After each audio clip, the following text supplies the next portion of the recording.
सुप्रभात बच्चों, कैसे हैं आप सब। उम्मीद करती हूँ आप सब अच्छे होंगे। मैं आपकी हिंदी की अध्यापिका जो आपको इस पूरे सेशन में हिंदी पढ़ाने वाली है। तो चलिए बच्चों शुरू करते हैं। तो सबसे पहले हम अध्याय नंबर 1 से शुरू करते हैं। हम पढ़ेंगे आज अध्याय नंबर 1 जिसका शीर्षक है हमारी भाषा।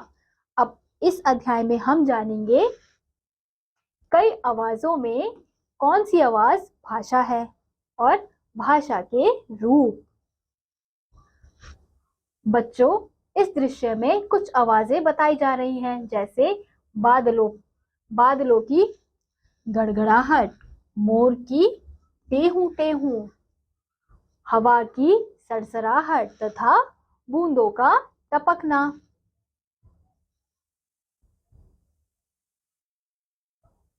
तो यहाँ पे हम देख सकते हैं कि हमें यहाँ पे क्या क्या कौन कौन सी आवाजें आ रही हैं। बादलों की गड़गड़ाहट सुनाई दे रही है, जब बादल गरजते हैं तो उनकी आवाज आती है ना गड़गड़ाहट की। और ऐसे ही मोर की टेहू टेहू, मोर की आवाज आपने सुनी है ना। और ऐसे ही हवा की सरसराहट, जब बहुत तेज हवा चलती है तो हमें हवा की आवाज सुनाई देती है ना। और ऐसे ही बूंदों का टपकना, जब बूंदें टपकती है तो उनकी भी आवाज हमें सुनाई देती है। बताइए, क्या हम भी अपनी बात केवल आवाजों में बता सकते हैं? तो बच्चों, यहाँ पे अध्यापिका क्या पूछ रही है कि क्या हम भी ऐसी आवाज में, सिर्फ आवाज निकालकर हम अपनी बातों को दूसरों तक समझा सकते हैं या पहुंचा सकते हैं? तो बच्चों ने उत्तर दिया नहीं। हम अपनी बात कहते हैं बोलकर और लिखकर। यानी कि हम कैसे अपनी बातों को समझाते हैं? या तो बोलकर या लिखकर बातों को समझाते हैं। हम अपनी बात दो तरह से कह सकते हैं, बोलकर और लिखकर। जब हम बोलते हैं तो दूसरे सुनते हैं, जब हम लिखकर अपनी बात बताते हैं तब दूसरे पढ़कर हमारी बात को समझते हैं। यानी कि जब हम बोलकर दूसरों को बातें समझाते हैं तो वो कैसे हमारी बात को समझते हैं? वो हमारी बात सुनकर समझते हैं।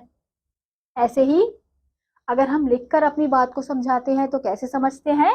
उन बातों को जो हमने लिखा होता है उन्हें पढ़कर हमारी बातों को समझते हैं। अब लिखकर, जैसे हम फोन में मैसेज लिखते हैं, टाइप करते हैं, तो वो भी क्या है? लिखना है। तो उसे भी हम क्या कहेंगे? लिखकर अपनी बातों को समझाना। अपने भावों को व्यक्त करने के लिए प्रयोग किए गए साधन को ही भाषा कहते हैं। अर्थात बोलना, सुनना भाषा है। यानी कि जो हम अपने भावों को, जो हम महसूस करते हैं, जो हमारे विचार होते हैं, उनको हम प्रकट करते हैं, तो वो क्या, किस साधन से करते हैं? भाषा के साधन, यानी कि भाषा के द्वारा करते हैं। कैसे? बोलकर और सुनकर। बोल बोलकर या लिख पढ़कर अपने मन की बात, विचार या भाव एक दूसरे को बताना भाषा कहलाता है। यानी कि जो हम बोल बोलकर, जैसे मैं आपको अभी कैसे समझा रही हूँ, बोलकर अपनी बातों को समझा रही हूँ, और आप मेरी बातों को कैसे समझ रहे हैं? सुनकर समझ रहे हैं। तो यहाँ पे वही बोला गया है कि हम अपने भावों को बोलकर, जो हम एक दूसरे तक बातें पहुंचाते हैं, उन्हें ही हम किसके द्वारा पहुंचाते हैं? किस साधन के द्वारा? भाषा के द्वारा। तो वही क्या है? वही हमारी भाषा है।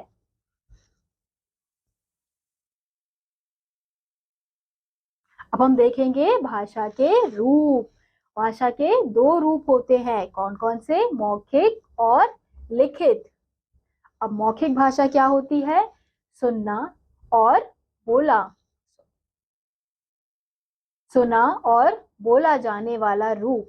यानी कि वह रूप जिनमें हम सुनते हैं। अब कोई बोलेगा तो ही हम सुन पाएंगे, तो इसलिए इसमें क्या आएगा? मौखिक भाषा में बोला और सुना, यानी सुना और बोला क्या है? मौखिक भाषा का रूप है। और दूसरा है लिखित भाषा, पढ़ा और लिखा जाने वाला। जब हम पढ़कर जो लिखा जाता है उसे पढ़ते हैं, वह हमारा लिखित भाषा का रूप होता है। जैसे यहाँ पे हमें दिखाया गया है, बच्चों मैं आज का पाठ बोलकर समझाऊंगी। और दूसरे में हमें क्या दिखाया गया है? बच्चों मैं आज का पाठ लिख कर समझाऊंगी। तो यहाँ पे हमने देखा कि इस वाक्य में अध्यापिका क्या बोल रही है कि वह बोलकर अपनी बात को समझाएगी, यानी कि बोलकर आपको पढ़ाएगी। और दूसरे उसमें क्या है, दूसरे में बताया जा रहा है कि बच्चों मैं आज पाठ लिख कर, यानी कि जो अध्यापिका आपकी ब्लैक बोर्ड पे लिखती है तो उसे क्या कहेंगे, भाषा का लिखित रूप, यानी कि वो लिख कर समझाती है। अब हम देखेंगे मौखिक भाषा। पहले चित्र में अध्यापिका छात्रों को बोलकर पाठ समझाने की बात कर रही है। जब हम अपने विचार बोलकर दूसरों तक पहुंचाते हैं और दूसरा सुनकर समझता है तो वह भाषा का मौखिक रूप कहलाता है। तो यानी कि मौखिक रूप क्या है भाषा का, जो हम बोलकर अपने विचारों को दूसरों तक पहुंचाते हैं और दूसरा सुनकर हमारी बातों को समझता है, तो वो क्या कहलाता है, भाषा का मौखिक रूप कहलाता है। अब हम दूसरा देखते हैं, लिखित भाषा। दूसरे चित्र में अध्यापिका लिख रही है और बच्चे उसे पढ़कर समझ रहे हैं। यह लिखित भाषा का उदाहरण है। जब हम लिखकर अपने विचार दूसरों तक पहुंचाते हैं और अन्य व्यक्ति उसे पढ़कर समझते हैं, यह भाषा का लिखित रूप कहलाता है। तो यानी कि जब अपनी बातों को लिखकर प्रकट करते हैं, लिखकर दूसरों को बताते हैं, तो और जो दूसरा है वो हमारी बातों को पढ़कर समझता है, तो वो क्या कहलाता है, भाषा का लिखित रूप कहलाता है, यानी कि लिखित भाषा कहलाती है। अब यहाँ पे हमें एक क्वेश्चन दिया हुआ है, हम अपनी बात कैसे करते हैं। हम अपनी बात किसके द्वारा करते हैं, हम अपनी बात भाषा के द्वारा करते हैं। भाषा के रूप कौन से हैं, अभी हमने ऊपर पढ़े, भाषा के रूप दो हैं, कौन कौन से, लिखित और मौखिक भाषा। इसी के साथ आगे बढ़ते हैं। अब हम पढ़ेंगे व्याकरण के बारे में। व्याकरण भाषा के शुद्ध रूप का ज्ञान कराता है, यानी कि व्याकरण क्या करता है, व्याकरण बताता है कि भाषा की शुद्धता कैसे होती है। बच्चों पशु पक्षियों द्वारा निकाली गई आवाजों को हम समझ नहीं पाते हैं, इसलिए ये भाषा नहीं है, नहीं बोलियां हैं। आइए जाने कौन कैसे बोलता है। अब जैसे यहाँ पे पशु है, यहाँ पे क्या है, चिड़िया ची ची, कौवा काव काव, बिल्ली म्याऊ म्याऊ। बच्चे देखेंगे कैसे, तो वही खड़ी रह रही है। अरे कैसा है, ऐसे बट मैम ने कहा सेंटर पे ही खड़े रहो।